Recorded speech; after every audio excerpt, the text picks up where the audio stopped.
सभी जानते हैं कि यूपीएससी का इस रविवार को प्रीलिम्स का आयोजन हुआ और प्रीलिम्स के अंदर बहुत से बच्चों ने बहुत ही एंथुसियाज्म के साथ पार्टिसिपेट किया। प्रीलिम्स 2 सेट के अंदर चला। प्रीलिम्स के शुरुआती पेपर के अंदर आप में से बहुत सारे लोगों ने परीक्षाएं दी और नहीं दी, और अगर नहीं भी दी तो आपने उस पेपर को अवश्य देखा होगा। पेपर को लेकर के कई तरह के विचार लोगों के मन मस्तिष्क में चलते रहे, लेकिन जैसे जैसे सोशल मीडिया के ट्रेंड और हमारे पास में जो प्राप्त सूचनाएं आई, उन सूचना से यह तो सेट हो गया था कि 2023 का जो प्रीलिम्स था, उस प्रीलिम्स से यह प्रीलिम्स आसान था। जहां 2023 के प्रीलिम्स ने लोगों को हवा तक नहीं लगने दी थी कि ये चल क्या रहा है। यही कारण था कि उसका कट ऑफ 75 के अराउंड रहा था।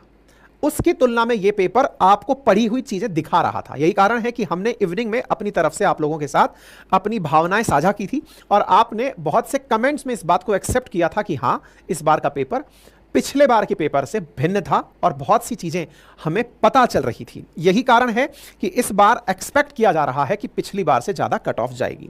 अब सवाल यह है कि कहां कहां से क्या क्या पूछा गया। पिछली बार की तुलना में पेपर आसान था, क्या कट ऑफ बढ़ रही है, और आसान था तो हमारे लिए क्या मैसेज है कि क्या हम तैयारी में उतरे, कैसे रहेगा। 100 जो क्वेश्चंस आए साथियों, एक बार उसका ब्रेकअप देख लीजिए, कैसे कैसे क्वेश्चन किस किस सब्जेक्ट से आए थे।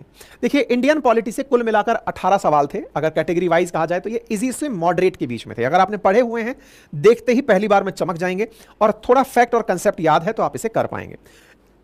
इकोनॉमी से 15 सवाल थे, हिस्ट्री से 9 सवाल थे, साइंस एंड टेक्नोलॉजी से 9 सवाल थे, ज्योग्राफी से 19 सवाल थे, एनवायरमेंट से 10 सवाल थे, करंट अफेयर से 20 सवाल थे। एक फैक्ट नोटिस करिए साथियों, अगर मैं नंबर्स की बात करूं, 19 सवाल ज्योग्राफी से, एनवायरमेंट से 10। जनरली हिस्ट्री और ज्योग्राफी एंड एनवायरमेंट और साइंस लोग एक साथ ही लेकर चलते हैं, तो मतलब ये साइंस को लोग एनवायरमेंट के साथ पढ़ लेते हैं।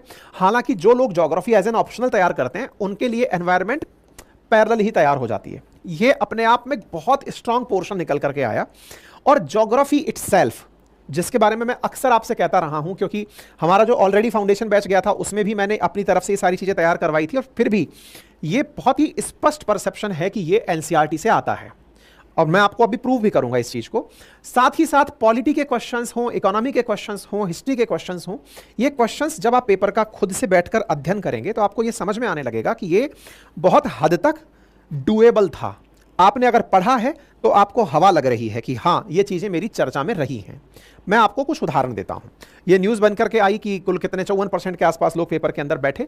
2023 में 75 के आसपास कट ऑफ गई थी। अब की कट ऑफ, क्योंकि देखिए लगातार अगर 2019 से देखें तो कट ऑफ नीचे की तरफ ही आ रही है, तो 2023 की कट ऑफ वापस से थोड़ा ऊपर चढ़ेगी। लेकिन क्या 2019 का आंकड़ा क्रॉस कर जाएगी, ये कहना थोड़ा जल्दबाजी होगा, अभी और एनालिसिस आने दीजिए। कैटेगरी वाइज कट ऑफ से आप अपने आप को प्रभावित ना होने दें, बस ये मान लें कि 75 कट ऑफ नहीं जाएगी। अब अभी के लिए ये मानिए। बात की जाए एनसीईआरटी, जिसको लेकर के मैं बैच लेकर आ रहा हूं, उससे मैं आपको कुछ क्वेश्चंस मिलाता हूं ताकि आपका एनसीईआरटी के प्रति एक विश्वास बढ़े। जरा देखिए, क्वेश्चन नंबर 96 है, पश्चिम से पूर्व की ओर प्रयागराज के अनुप्रभा में गंगा से मिलने वाले हिमालय की नदियों के संदर्भ में निम्नलिखित में से कौन सा अनुक्रम सही है। आंसर पर मत जाइएगा, ये किसी और का आंसर दिया हुआ है, हम पेपर की कॉपी लेकर के आए, उसके आधार पर बता रहे हैं।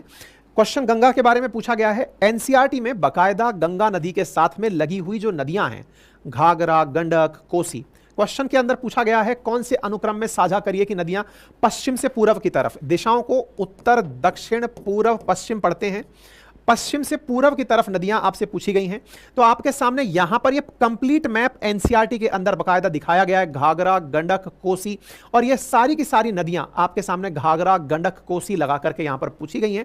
एज इट इज ये आंसर यहां पर निकल के आ रहा है। मैं आपको ये कह रहा हूं कि ये आंसर को आप इसलिए मत देखना कि मेरी तरफ से है, हो सकता है कि ये आंसर सही निकले, लेकिन मेरा कहने का मतलब ये है कि एनसीईआरटी में जो मैप दिया हुआ है उसी मैप से उठा करके यह क्वेश्चन नदियों के बारे में पूछा गया। दूसरा क्वेश्चन देखते हैं, कोरियोलिस फोर्स। मैं मल्टीपल टाइम चर्चा कर चुका हूं अपने ही इसी अंकित इंस्पायर इंडिया या फिर अपनी पाठशाला के सेशंस में। जब जब आप देखेंगे, जब भी चक्रवात आता है, साइक्लोन आता है, मैं कोरियोलिस फोर्स की बात करता हूं। फाउंडेशन बैच में मैंने कोरियोलिस फोर्स काफी अच्छे से समझाया है।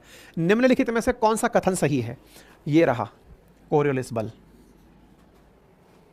ये एनसीईआरटी की कटिंग है, कोरियोलिस बल के ऊपर क्वेश्चन है। मैं केवल क्वेश्चन मैच करा रहा हूं। जल वाष्प के संदर्भ में निम्नलिखित में से कौन सा कथन सही है। जल वाष्प के संदर्भ में, जल वाष्प एनसीईआरटी की कटिंग है। जल वाष्प वायुमंडल में उपस्थित ऐसी परिवर्तनीय गैस है, ऊंचाई के साथ घटती है, वगैरह वगैरह, क्लास 11th के अंदर आती है। ये क्लास 9 के अंदर है कोरियोलिस फोर्स, ये क्लास 11th की एनसीईआरटी के अंदर है। और आइए क्वेश्चन नंबर 97, मैं केवल ज्योग्राफी के क्वेश्चंस जो हमारी टीम को जल्दबाजी में एनसीईआरटी से निकल कर आए, बस मैं वो दिखा रहा हूं।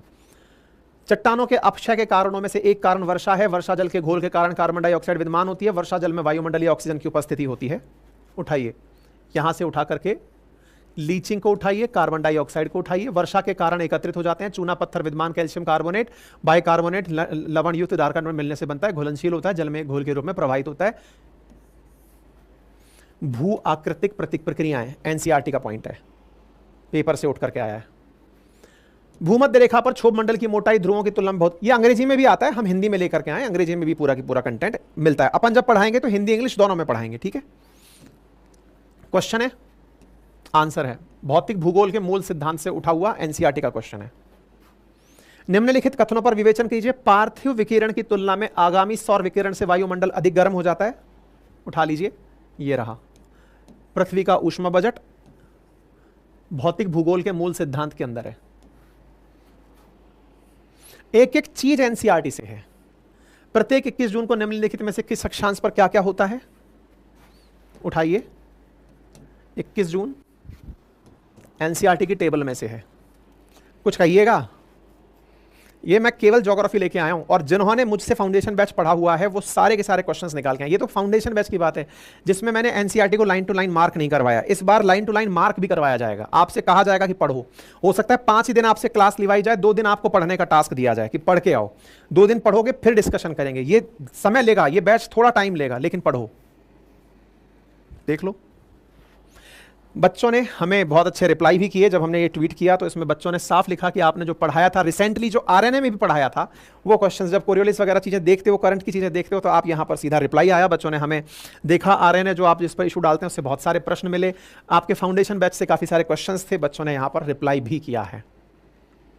एनसीईआरटी बहुत काम की है, बहुत ज़्यादा कीमत नहीं रखी गई है, लेकिन ये कीमत अगर आपको जीवन में कुछ दे जाएगी ना तो ज़िंदगी भर के लिए थैंकफुल रहोगे। बाकी मर्जी आपकी है। मैंने आपको पेपर का विश्लेषण दे दिया है, आराम से आप भी बैठकर पेपर देखिए, समझिए, समझ करके विषय तैयार कीजिए। और अगर आप चाहते हैं कि एनसीईआरटी का बैच पढ़ना है आपको, तो जाइए अभी एनरोल कर लीजिए। लिंक कमेंट बॉक्स में दिया गया है, एप्लीकेशन पर उपलब्ध है। पूरी 1 साल की वैलिडिटी के साथ हिंदी और इंग्लिश दोनों माध्यम में हिस्ट्री, ज्योग्राफी, पॉलिटी, इकोनॉमी, चारों सब्जेक्ट आपको पढ़ाए जाएंगे। क्लासेस लाइव भी रहेंगी। अगर आप लाइव नहीं देखना चाहते तो उन्हें रिकॉर्डेड भी देख सकते हैं, मल्टीपल टाइम देख सकते हैं, ठीक है। प्रॉपर वीकली टेस्ट होगा, आपको खुद से घर पे पढ़ने का टाइम दिया जाएगा। ये 2 वे बैच चलने वाला है, 1 साइडेड नहीं चलने वाला है कि मैं पढ़ा रहा हूं और आपको पढ़ने का टास्क नहीं दे रहा हूं। अगर आप खुद से पढ़ने के इंटरेस्टेड नहीं है, बैच ज्वाइन ना करें। मैं बार बार इस चीज़ के लिए टोक रहा हूं। आपका सेल्फ स्टडी आपकी किताबों के साथ, एनसीईआरटी के साथ करना होगा। एनसीईआरटी के साथ करने के लिए आपको 6 से लेकर 12th तक की एनसीईआरटी बता दी जाएंगी, आपको वो लेके आनी होंगी, तभी जाकर क्लास में बैठिएगा।